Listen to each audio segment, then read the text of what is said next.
하나님 말씀은 빌레몬스입니다.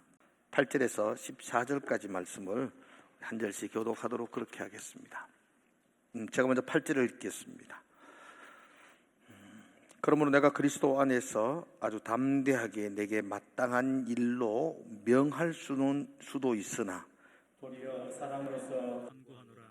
나이가 많은 나 바울은 지금도 예수 그리스도를 위하여 갇힌 자되어 갇힌 중에서 낳은 아들 오네시모를 위하여 내게 간구하노라. 그가 전에는 내게 무익하였으나 이제는 나와 내게 유익하고 내가 그를 돌려보내노니 그는 내 신복이라.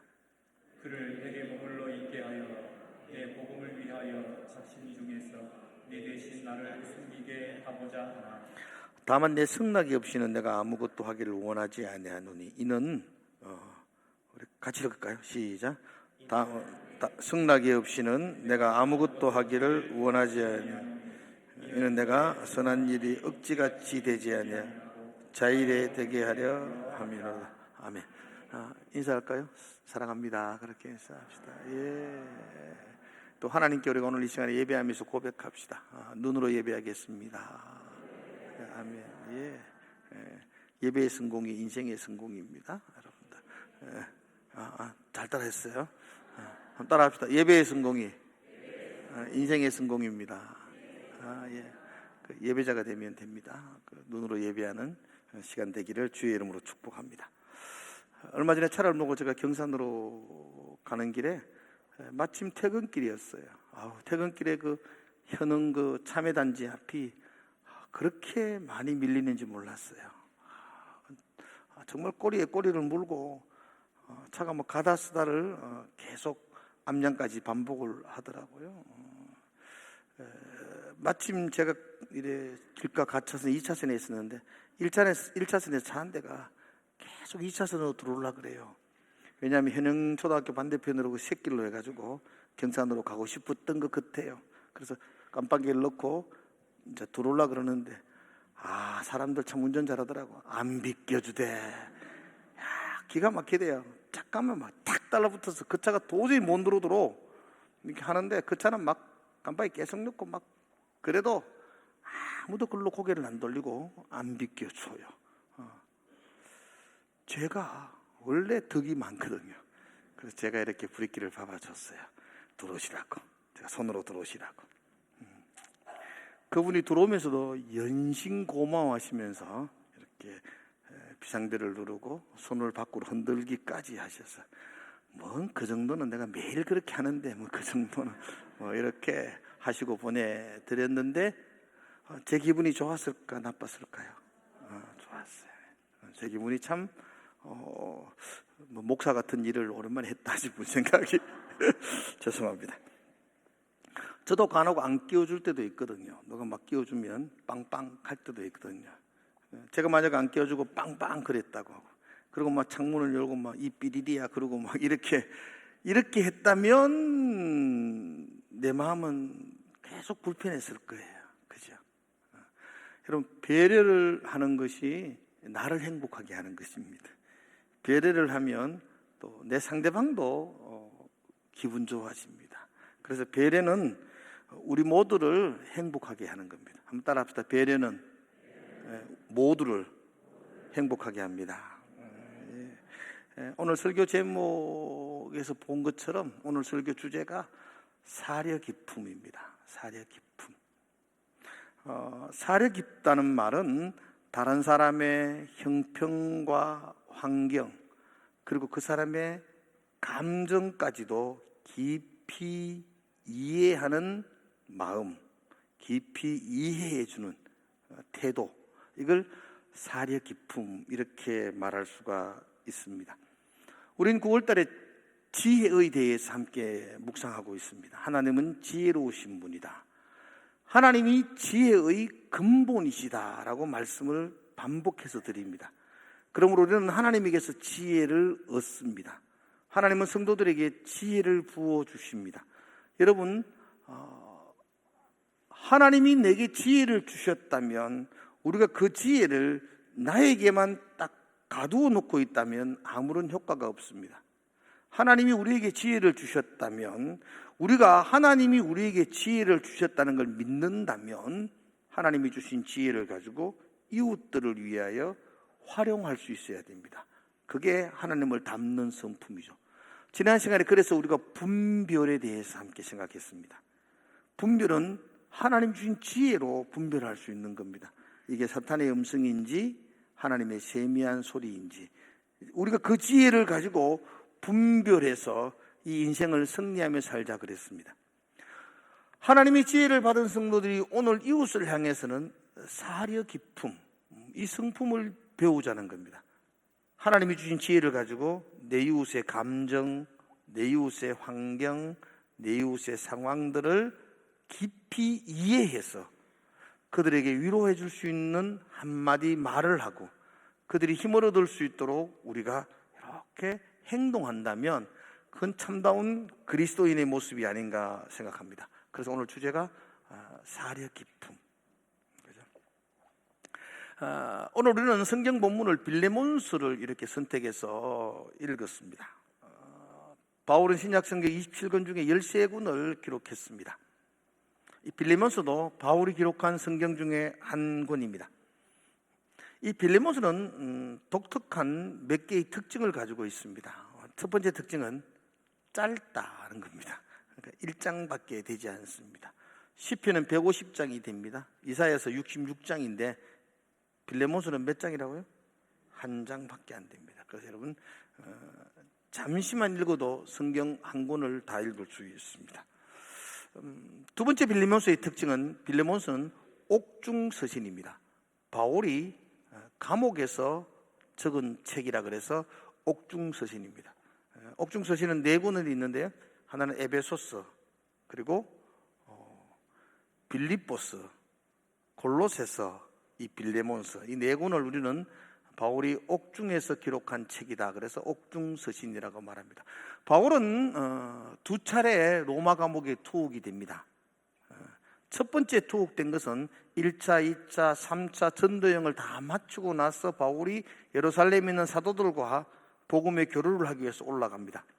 그러다가 악한 유대인들이 바울에게 누명을 씌웁니다. 이방인을 데리고 성전에 들어갔다. 그래서 성전을 더럽혔다고 누명을 씌웁니다. 바울은 절대로 그런 적이 없습니다. 그런데 거짓으로 그들이 꾸며가지고 성전을 더럽힌 자, 이래서 바울을 결박합니다. 예루살렘에서 결박을 당하고 총독이 있는 가이사라로 옮겨졌다가 거기서 2년간 투옥이 됩니다. 그러고 나서 로마로 압송되어집니다. 로마 감옥에서 바울이 또 2년간 더 있습니다. 그리고 한 5년 정도 무죄가 되어서 석방이 됩니다. 바울이 석방이 되어서 바울이 그 로마서에서 말한 것처럼 내가 스바냐로 가야 되겠다, 땅 끝까지 복음을 전해야 되겠다. 5년 동안 또 바울은 복음을 전합니다. 그러다가 다시 결박이 되어서 로마 감옥으로 압송이 되고 결국 거기서 사형을 당하게 되지요. 이 빌레몬서는 바울이 1차 로마 감옥에 투옥되어서 있을 때 기록한 책입니다. 특별히 이 1차 감옥에 있을 2차 감옥이 좀 독특한 것은 우리가 생각하는 그 감옥이 아니고 바울이 1차 감옥에 로마에 있을 때는 가택연금으로 있었습니다. 그러니까 여러분 어떻게 표현하면 좋을까요? 감옥에 있는 것이 아니고 자기가 로마 도시 안에 방을 하나 얻어야 됩니다. 내가 방을 얻어놓고 그러면 간수가 거기까지 와서 지킵니다. 나는 밖으로 나갈 수 없습니다. 그런데 아주 다른 사람들은 자유롭게 면회를 할 수 있는, 그래서 우리로 말하면 가택연금 상태에서 2년을 보내고 재판을 받고 무죄로 풀려납니다. 그래서 이 빌레몬서는 그때 옥에 자유롭게 있을 때에 그가 보낸 편지라고 그렇게 보면 됩니다. 또 빌레몬서의 또 다른 특징이 한 가지가 있는데 이것은 빌레몬서는 개인에게 보낸 편지입니다. 다른 모든 대부분의 서신서, 바울의 서신서는 공동체에게 보낸 편지입니다. 교회에게 보냅니다. 고린도 교회에게 편지하노니, 갈라디아 교회에게, 갈라디아 지역에 있는 교회에게 편지했고요. 다른 편지 또 뭐 있어요? 에베소 교회에게, 빌립보 교회에게, 그런데 이 빌레몬스는 지명이 아니라 사람 이름입니다. 빌레몬에게 개인적으로 보낸 편지가 이 빌레몬스입니다. 한 장밖에 되지 않는 짧은 성경, 그리고 옥중에서 개인인 빌레몬에게 보낸 편지, 이게 빌레몬스입니다. 그럼 바울과 빌레몬의 관계가 어떤 관계냐? 우리 그걸 알아야 편지를 좀 더 쉽게 이해할 수 있거든요. 빌레몬에 대한 사람의 이해하기는 다른 성경에 기록되지 않습니다. 빌레몬스만 기록되어 있어서 정확하게 다 추측할 수가 없습니다. 근데 바울과 빌레몬의 관계를 많은 학자들이 연구할 때에 이랬을 거라고 합리적으로 추론합니다. 그것은 바울에 의해서 빌레몬이 예수를 만나게 되고 복음을 듣게 되었다는 겁니다. 아마도 바울이 에베소에서 두란노 소군이라고 들어보셨잖아요. 거기에서 바울이 거의 3년 가까이 복음을 전했어요. 바울이 3년 가까이 두란노에서 복음을 전할 때에 골로새에 있던 이 빌레몬이 이 두란노에 와서 바울을 만나고 복음을 듣고 예수를 믿게 되었다라고 말합니다. 그러니까 이 빌레몬은 바울을 영적인 아버지로 생각합니다. 은인이죠. 복음을 듣게 된 은인이요, 멘토로 여기고 있습니다. 특별히 이 빌레몬은 골로새 도시에서 꽤 부유한 삶을 살았습니다. 복음을 받고 골로새로 가서 자기 집을 교회로 했어요. 여러분 집을 교회로 한다 그러니까 그러면 집이 좀 컸다고 보여야 돼요. 그래서 우리는 이 빌레몬이 집이 굉장히 컸었다. 그래서 그 가족으로부터 시작해서 그 집안 사람들에 의해서 이 골로새 교회가 탄생되어졌었어요. 그리고 빌레몬에게는 많은 종들이 있었어요. 그러니까 당시 로마 사회에는 노예 제도가 이렇게 합리적으로 이루어지고 있을 때였으니까 이 빌레몬은 많은 노예들을 거느리고 있었던 꽤 힘도 있고 부유한 사람이었다. 그가 바울을 통해서 예수를 받아들이고 자기 집을 교회로 회복하고 교회로 세워서 그렇게 복음을 전하는 일에 사용되었다, 이렇게 보시면 됩니다. 그런 빌레몬에게 바울이 지금 편지를 보내고 있습니다. 목적이 있을 거 아니에요. 편지는 그냥 안부도 전하겠지만 이유가 있을 거 아니에요. 그래서 바울이 감옥 안에서 빌레몬에게 편지를 보낸 이유가 무엇이었을까? 8절을 여러분들이 한번 보면 좋겠습니다. 8절에 이렇게 되어 있거든요. 이러므로 내가, 바울이거든요, 그리스도 안에서 아주 담대하게 네게, 빌레몬에게 마땅한 일로 명할 수도 있으나, 그러니까 내가 영적인 아버지로서, 멘토로서 빌레몬 너에게 내가 명령할 수도 있다. 그렇죠? 그렇지 않습니까? 바울이 명령해도 빌레몬은 바울을 너무 좋아하니까, 너무 존경하니까 아멘 그러고 따랐을 거예요. 그래서 바울이 말하죠. 내가 명령할 수도 있지만, 9절에 볼까요? 9절, 도리어 사랑으로서 간구하노라. 간구한다는 말은 부탁한다는 말이거든요. 아주 정중하게 바울이 내가 명령할 수도 있지만 너에게 정중하게 부탁한다, 그렇게 말하고 있어요. 무슨 부탁이냐 하니까 10절의 말씀 보니까 오네시모를 위하여 내게 부탁한다. 그러니까 지금 바울이 막 뜸을 들이면서 빌레몬아, 내가 너에게 명령할 수도 있는데 내가 사랑으로 간구한다, 부탁한다. 뭔 부탁이죠? 그러니까 오네시모를 좀 부탁한다. 오네시모에 대한 부탁을 하고 있죠. 그럼 오네시모는 누구였는가? 오네시모는 그 다음에 빌레몬스를 한 장을 쭉 살펴보면 쉽게 알듯이 오네시모는 골로새에 있는 빌레몬 집의 노예였어요. 종이었습니다. 근데 사정은 잘 모르겠지만 어떤 일로 인해서 이 오네시모가 이 빌레몬의 집을 도망합니다. 학자들에 의하면 도망할 때 빈손으로 도망했겠나, 주인에게 금전적 피해를 입혔다든지 아니면 물건을 훔쳐서 돈을 훔쳐서 도망했다 이렇게 해석합니다. 예, 그 해석을 그냥 따라 보겠습니다. 아무튼 그는 노예였는데 주인의 집에 돈을 훔쳐가지고 도망을 왔어요. 그리고 우여곡절을 겪어가지고 그가 로마에까지 오게 되었습니다. 그 로마에서 그는 놀라운 축복의 만남을 가져요. 같은 연금 속에 있었던 바울을 만났어요. 어떻게 만난지는 잘 모르겠어요. 근데 그때 그 바울의 만남이 오네시모에게는 인생의 새로운 길을 걸어갈 수 있는 축복된 계기가 되었어요.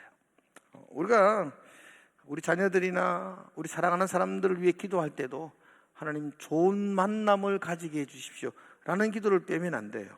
우리 자녀들이 정말 인생을 살아가면서 좋은 만남을 가진다면 얼마나 좋겠어요. 바울과 같은 사람을 만난다면 인생이 달라지지 않을까요? 그죠?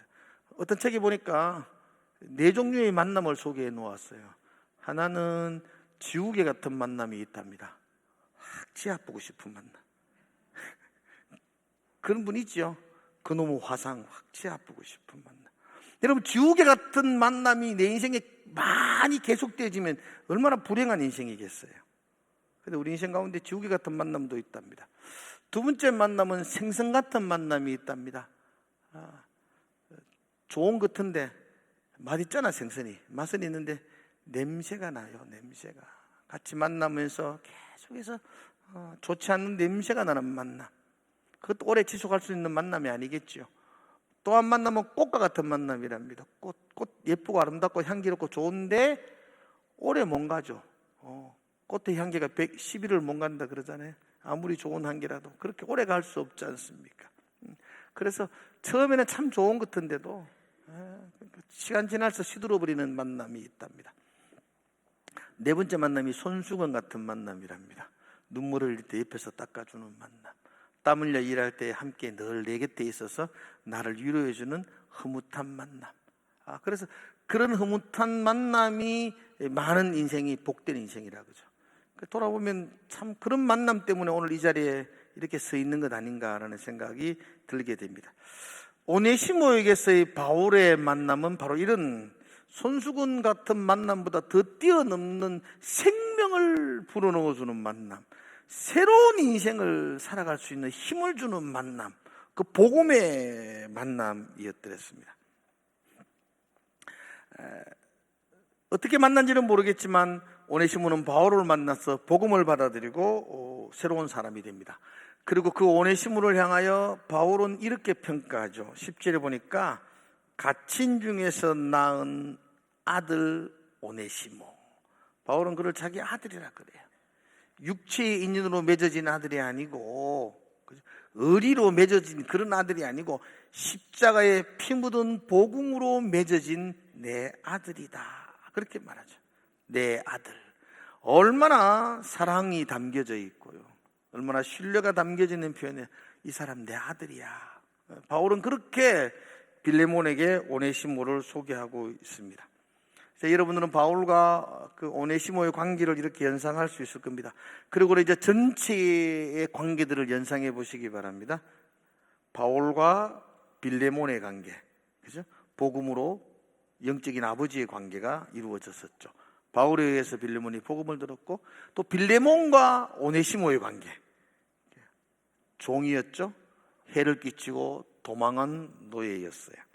그리고 바울과 오네시모의 관계, 복음으로 새롭게 인생을 살아간 영적인 아들 같은 존재였다. 이렇게 말합니다. 지금 이 바울이 이 오네시모를 위하여 빌레몬에게 편지를 보내고 있습니다. 그리고 내가 명령할 수도 있지만 너에게 간절하게 당부한다, 부탁한다 라고 말하고 있습니다. 저는 오늘 이게 빌레몬서를 제가 일주일 동안 이렇게 몇 번을 읽으면서 새롭게 이번에 이렇게 새롭게 느껴진 게, 야, 바울이 참 유머 감각이 뛰어나신 분이다. 바울이 편지 한마디 한마디가 굉장한 위트가 있기도 하고 또 굉장한 깊이 있는 배려심과 유머를 담았다고 생각해요. 특별히 9절의 첫 번째 유머가 9절에 나오는 것 같아요. 빌레몬을 부탁하면서 9절 한번 볼까요, 여러분들? 자, 9절 한번 같이 한번 읽읍시다. 벌써 눈이 예배 자리에서 떠난 사람들 많아요. 살아나거라. 자, 9절 같이 읽읍시다. 시작. 도리어 사랑으로서 간구하노라. 나이가 많은 나 바울은 지금 또 예수 그리스도를 위하여 내가 오네시모에게 부탁이 있는데, 그러면서 자기를 이야기하면서 뭐라 그러죠? 나이가 많은 나 바울은. 굉장히 우습지 않나요? 내가 지금 늙어가지고 오늘 내일 하는데 네게 한 가지 부탁이 있다. 이건 그냥 부탁하고 좀 다르잖아요. 나이가 많은 나 바울은 또 감옥에 갇혀 있다. 내가 예수 때문에 이렇게 감옥에 갇히기까지 수고하는 내가 너에게 하나 부탁한다. 나이가 많고 감옥에 갇혀 있는 내가 어쩌면 유언처럼 너에게 마지막 부탁을 한다. 그러면서 이 빌레몬의 마음을 번쩍 뜨게 만들어요. 내가 너에게 부탁하는데 그냥 부탁 아니지. 나이가 많아가지고 오늘 내일 하는 내가 감옥에 갇혀서 너에게 부탁을 한다 라고 정중하게 이 빌레몬에게 부탁을 하고 있어요. 그 부탁하는 내용이 뭐죠? 오네시모를 위하여 부탁하면서 12절이죠. 12절. 그 부탁의 내용이 12절입니다. 같이 읽읍시다. 내게 그를 돌려보내노니 그는 내 신복이라. 너에게, 그죠? 너에게, 빌레몬에게 그를, 오네시모를 돌려보낸다. 여러분, 그 도망한 노예, 주인의 재물에 손해를 끼치고 도망한 노예가 주인에게 가면 죽어요. 도망한 것도 큰 죄인데 주인의 돈을 훔쳤다 그러면 살아날 수가 없어요. 당시 법으로서는 이 오네시모는 주인에게 가면 그냥 사형을 당해야 돼요. 그런데 바울은 그 오네시모를 너에게 내가 돌려보낸다 라고 말하면서 16절에 이렇게 말해요. 16절 한번 봐요. 돌려보낸다 라고 말하고 16절 같이 한번 읽어볼까요? 시작. 이제 이후로는 종과 같이 대하지 아니하고 종이상으로 곧 사랑받는 형제로 둘 자라. 내게 특별히 그러하거든. 하물며 육신과 주 안에서 상관된. 이게 바울의 부탁이에요. 자신의 영적인 제자와 같은 빌레몬에게 오네시모를 보내면서 부탁한 거. 나도 안다. 이 오네시모가 너의 노예였고 너의 재산에 손해를 끼친 건 내가 알지만, 그러나 이제부터 너는 종으로 대하지 마라, 오네시모를. 그리고 뭐로 대하라 그러죠? 사랑하는 형제로 대하라 그래요. 여러분, 그 주인의 물건을 훔쳐서 도망한 노예 오네시모를 용서해 준다, 처벌하지 않는다, 그리고 예전처럼 우리 집에 받아주겠다, 이것만 해도 굉장한 호의를 베푸는 겁니다. 그런데 단순히 용서해주고 받아주라는 게 아니에요. 종으로 대하지 마라, 형제로 대해라, 이렇게 부탁을 하는 거예요. 이건 당시 질서에서는 굉장히 엄청난 요구요, 무리한 부탁이라고 생각되었어요. 그런데 바울이 빌레몬에게 이렇게 무리한 부탁을 하는 이유가 있어요. 그 이유, 내가 이렇게 부탁한다, 이것 때문이다 라고 말하죠. 그 첫 번째, 종으로 대하지 말고 형제로 대해라, 그래야 될 이유가 있다. 첫 번째 이유가 11절의 말씀인데요. 이제 이 오네시모가 새 사람 되었다. 예전에 그런 너에게 무익을 끼치던 종이 아니다. 이제는 유익한 자가 되었다. 하나님 안에서 복음으로 새 사람이 되었다. 그러니 너는 예전처럼 종처럼 대하지 마라. 예전처럼 종의 삶이 아니라 이제는 복음으로 형제가 되었으니까, 너도 복음을 믿는 사람이니까 너도 오네시모를 종처럼 대하지 말고 형제처럼 대해라. 그가 새로운 사람이 되었다 라고 말하는 거예요. 그리고 두 번째 이유는 뭐라고 말하니까 12절에 말이죠. 12절.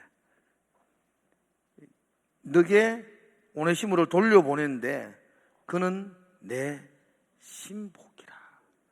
우리나라 성경에 신복이란 말인데 원래 헬라어 뜻은 이 신복이란 말이요, 내 심장이다 이런 뜻이에요. 너 오네시모를 종으로 대하지 마라. 오네시모는 이제 나의 심장이다. 나와 같은 자다. 심장이란 말이 얼마나 그에게 중요한 말이겠어요.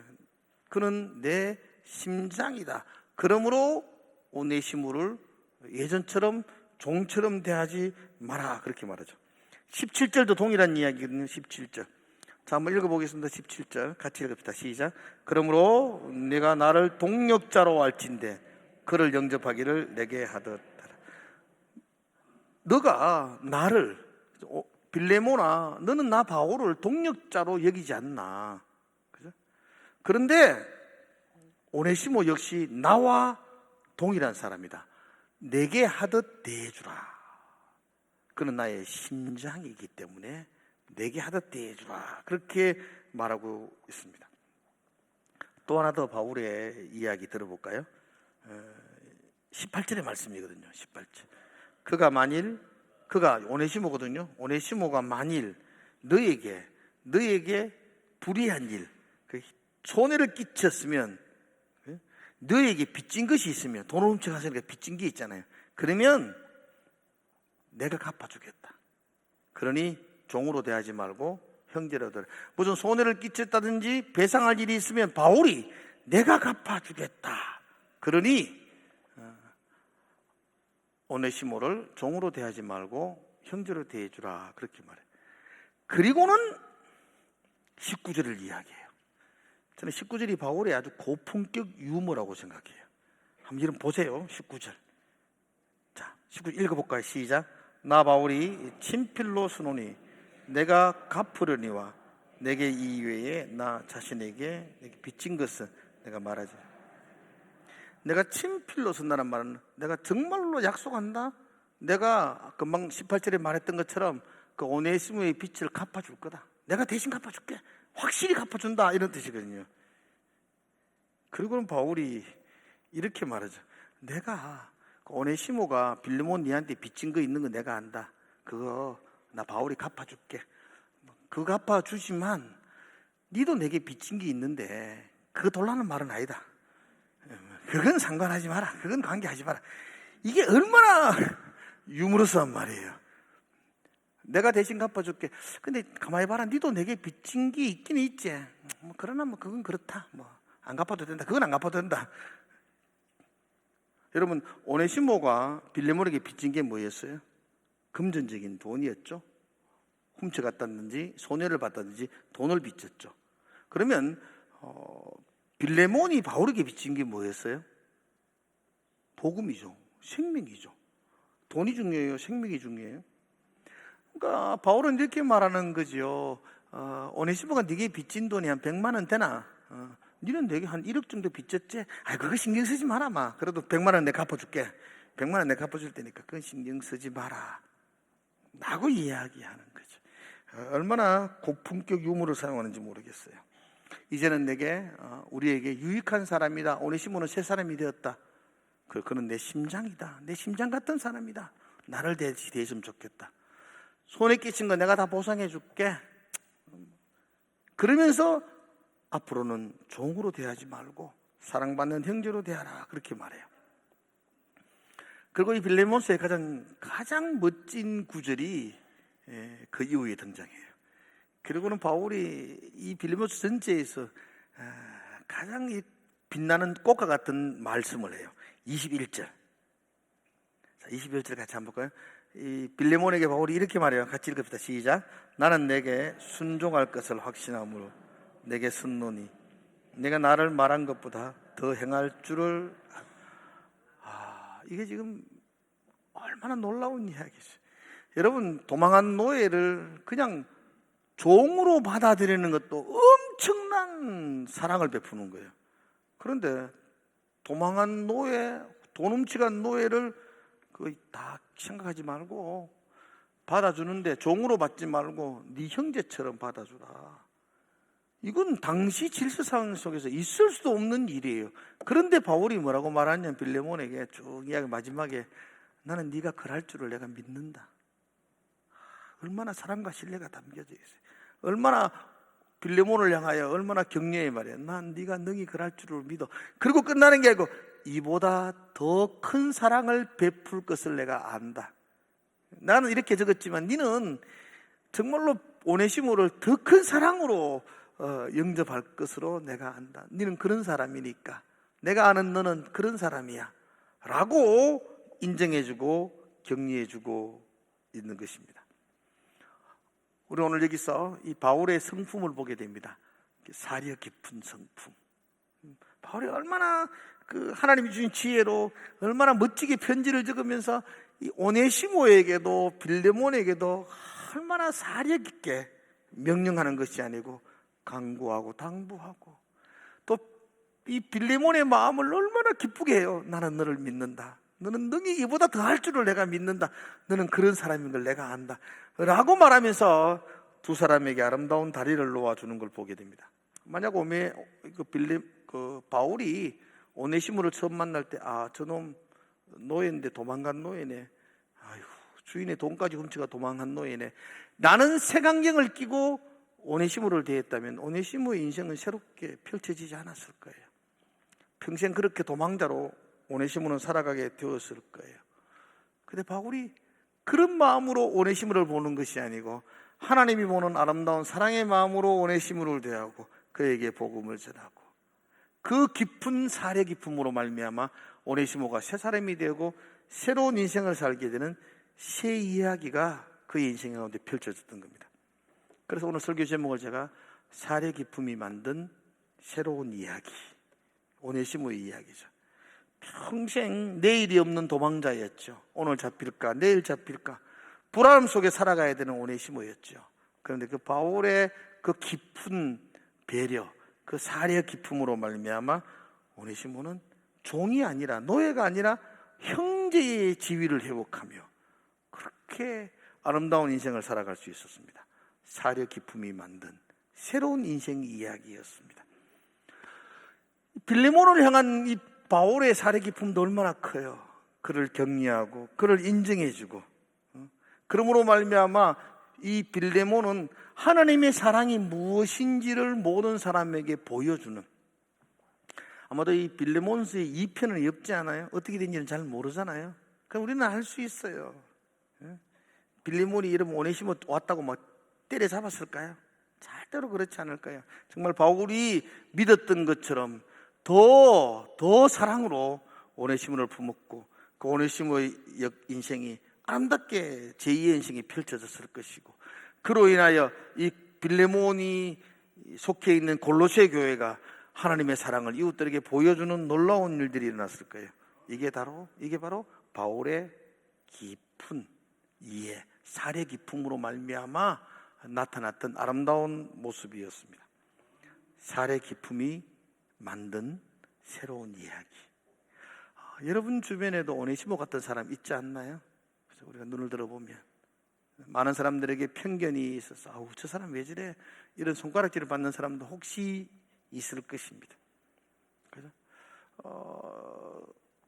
그런 사람들에게 여러분이 바울이 되어주면 어떨까요? 그죠? 여러분이 그런 사람들의 형편과 상황과 감정과 그들의 말에 아주 사려 깊게 그들을 생각해 줄 수 있는 그리스도인이 된다면 우리를 통해서 새로운 한 사람이 놀라운 새로운 이야기가 펼쳐지지 않겠습니까? 그죠? 이게 하나님이 우리에게 바라는 삶의 모습이 아닐까 생각되어집니다. 우리의 작은 배려, 우리의 그 사려 깊음이 누군가의 인생을 새롭게 설 수 있는 계기를 만들어 줄 수 있고, 우리의 작은 배려와 사려 깊음이 누군가의 인생에 하나님의 사랑을 높이 깨닫게 하고 드러낼 수 있는 기회가 주어진다면 그건 우리가 참 아름다운 삶을 사는 게 아니겠나 싶습니다. 오늘 바울의 사려 깊음을 여러분들이 보면서 빌레몬에게는 하나님의 사랑을 드러내는 기회가 되었고, 오네시모에게는 제2의 인생을 펼칠 수 있는 길을 열어놓았다는 것. 우리 주변에도 이런 사람들이 있을 거예요. 오늘 살펴보시고 여러분들이 하나님이 주신 지혜를 가지고 사려 깊은 그런 성도의 삶을 보여주시기를 주의 이름으로 축복을 드립니다. 기도하겠습니다. 하나님 아버지 감사합니다. 오늘 이 말씀 붙들고 우리가 우리의 삶을 돌아보게 하시고 좀 더 깊이 생각하는 그 살의 기품으로 말미암아 하나님의 아름다움이 세상 속에 드러날 수 있도록 축복하여 주시옵소서. 감사합니다. 예수님 이름으로 기도드리옵나이다. 아멘.